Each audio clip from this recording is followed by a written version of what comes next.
అభిభ్యతి గ్రహస్థితి గురించి చెప్పే మాటలు కానీ ఆ దశ ఈ దశ అనేవి కానీ స్వప్నం కలలు కానీ నిమిత్తాని శకునాలు రావడాలు కానీ ఉపయాచితం మొక్కుకున్నవి జరగడాలు కానీ ఫలంతి కాకతాళీయంగా జరుగుతాయి.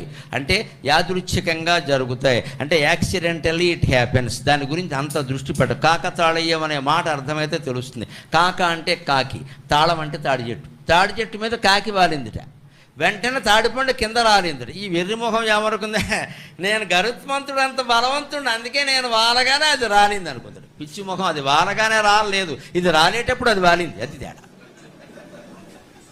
ఇది రాలేటప్పుడు అది వాలింది, ఇది వాలకపోయినా అది రాలేదు. తాడిపండు రాలదా, దీనికోసం ఆగుతుందా? కాకి కోసం.